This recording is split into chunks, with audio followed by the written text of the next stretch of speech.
Hello everyone, in the today's lecture we will discuss about the topic शस्त्र।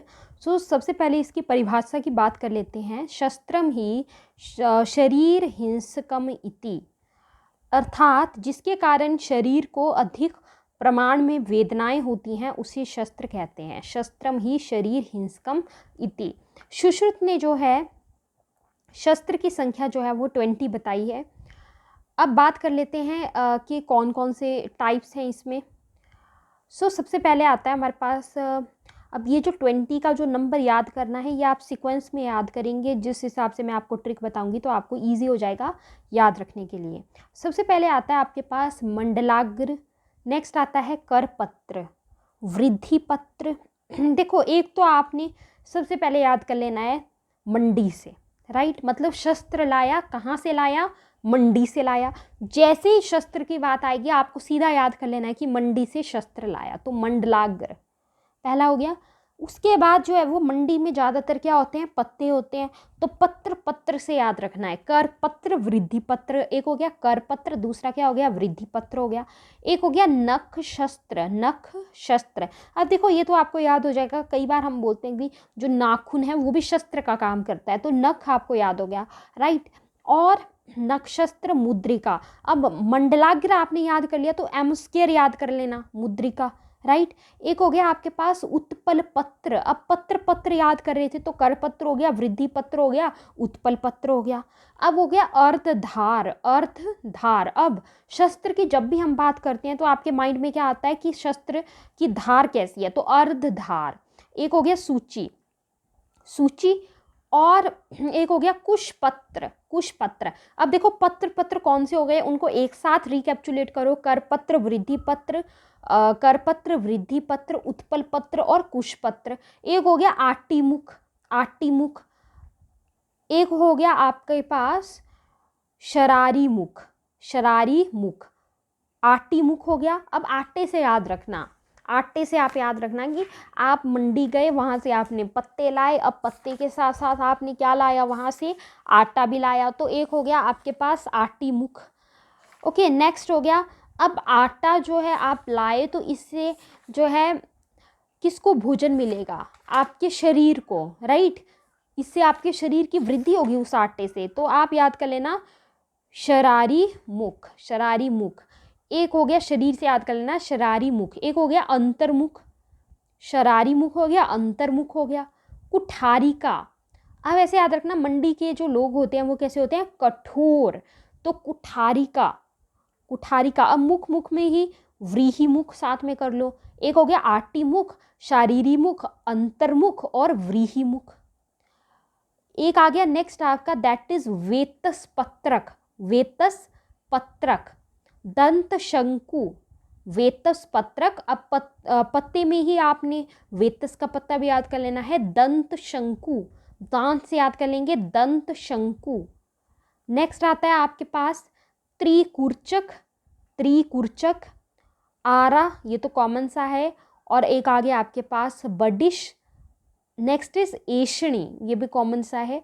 तो इस तरीके से जो है आप याद कर सकते हो 20 के 20 इसके भेद। तो कौन कौन से आ गए? मंडलाग्र, करपत्र, वृद्धिपत्र, नक्षत्र, मुद्रिका, उत्पल पत्र, अर्धधार, सूची, कुशपत्र, आटीमुख, शरारी मुख, अंतर्मुख, कुठारिका, व्रीहिमुख, वेतस पत्रक, दंत शंकु, त्रिकुर्चक, एषणी, आरा और बडिश। नेक्स्ट हम पढ़ेंगे पार्ट्स ऑफ शस्त्र के बारे में। तो शस्त्र के पार्ट्स कौन कौन से हैं? सबसे पहले आता है हमारे पास यंत्र मुख।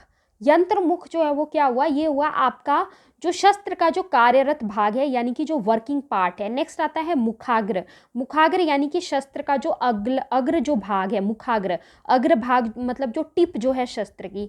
एक आता है आपके पास धारा, शस्त्र का छेदन भाग, यानी कि कटिंग पोर्शन जो है उसका, कटिंग पोर्शन, राइट, वो क्या हो गया आपके पास? धारा। एक आता है आपके पास वृत्त, वृत्त क्या हुआ? शस्त्र को पकड़ने का भाग यानी कि हैंडल। तो कौन कौन से हुए? एक वर्किंग पार्ट हो गया, कार्यरत भाग, वो हो गया आपके पास यंत्रमुख। एक हो गया मुखाग्र यानी कि टिप हो गई उसकी, धारा हो गई, छेदन भाग करेंगे, छेदन वाला जो भाग है वो आपके पास धारा हो गया, वृत्त हो गया पकड़ने वाला यानी कि जो उसका हैंडल होगा। Now moving to the next one. Next जो है हमारे पास आता है अनुशस्त्र के बारे में हम पढ़ेंगे, लेकिन उससे पहले जो पार्ट्स हम डिस्कस कर रहे थे उनको कंप्लीट कर लेते हैं। एक हो गया आपके पास वृत्तफल। वृत्तफल क्या हो गया? Breadth of blade. वृत्तफल यानी कि ब्रेड्थ ऑफ ब्लेड। एक हो गया वृत्ताग्र, front of handle. Front of handle, वृत्त हो गया हैंडल और वृत्ताग्र क्या हो गया? उसका फ्रंट। वृत्त मूल, ये क्या हो गया? मूल मतलब कि रूफ, रूफ ऑफ हैंडल। ये हो गए शस्त्र के पार्ट्स। नेक्स्ट आते हैं शस्त्र गुण। शस्त्र गुण क्या है? सबसे पहले आता है सुग्रह। सुग्रह यानी कि शस्त्र पकड़ने सुयोग्य होना चाहिए। सुग्रह पकड़ने सुयोग्य होना चाहिए। नेक्स्ट आता है सुलोह यानी कि उत्तम लोह से निर्मित होना चाहिए। सुधार यानी कि तीक्ष्ण धार वाला होना चाहिए आपका शस्त्र। नेक्स्ट आता है सुरूप यानी कि योग्य आकृति वाला होना चाहिए, उसका रूप जो है वो योग्य होना चाहिए। नेक्स्ट आता है सुसमाहित मुखाग्र शस्त्र, काम करने वाले शस्त्र, राइट। सुसमाहित मुखाग्र शस्त्र, इसका मतलब क्या है कि वो काम करने योग्य होना चाहिए। शस्त्र जो है वो दांतेदार नहीं होना चाहिए, यानी कि नॉट सिरेटेड। नेक्स्ट बात करते हैं शस्त्र के दोष क्या क्या होते हैं। शस्त्र के 8 दोष बताए गए हैं। एक तो है वक्र, टेढ़ा नहीं होना चाहिए, अति स्थूल नहीं होना चाहिए, अति ह्रस्व नहीं होना चाहिए, कुंठ खंड, कुंठ खंड और खरधार, उसकी रफ सी नहीं होनी चाहिए जो धार है। अति तुच्छ, देखो 4 तो आपके पास अति से ही हो गए, अति स्थूल, अति ह्रस्व, अति तुच्छ, अति दीर्घ, राइट। बस आपको वक्र याद करना है, कुंठ याद करना है, खंड और खरधार। खंड और खरधार तो दोनों ख ख से ही हैं। नेक्स्ट बात करते हैं पायना विधि। कई बार आपसे पायना विधि पूछ ली जाती है। ये क्या है? शस्त्र निर्माण करते समय शस्त्र को गर्म करके, जब भी शस्त्र निर्माण किया जाता है तो उस टाइम क्या है? शस्त्र को गर्म करके क्षार, जल, तेल में डुबोने की क्रिया को पायना विधि कहा जाता है, राइट। शस्त्र निर्माण करते समय शस्त्र को जो है वो रेड हॉट करना है, गर्म करना है, उसके बाद जो है वो क्षार, जल, तेल आदि में डुबोने को जो है वो पायना विधि कहा जाता है। पायना द्रव्य, जो भी पायना द्रव्य आप लोगे, चाहे तो आप क्षार ले रहे हो, जल ले रहे हो, तेल ले रहे हो, उससे क्या होता है? उससे जो भी पायना द्रव्य आपने लिया है उसके गुण जो है वो शस्त्र में समाविष्ट होकर शस्त्र की जो धार है वो मजबूत बन जाती है। तो ये हो गई आपकी कंप्लीट पायना विधि। Now moving to the next one. Next हम बात करेंगे अनुशस्त्र के बारे में। अनुशस्त्र की सबसे पहले हम परिभाषा की बात कर लेते हैं। इसकी परिभाषा क्या आती है? शस्त्राणी हीन शस्त्राणी शस्त्र दृशानी वा। अनुशस्त्राणी हीन शस्त्राणी, अनुशस्त्राणी हीन शस्त्राणी शस्त्र दृशानी वा। ये हो गया आपके पास अनुशस्त्र के बारे में जो सुश्रुत ने जो परिभाषा में श्लोक बताया है।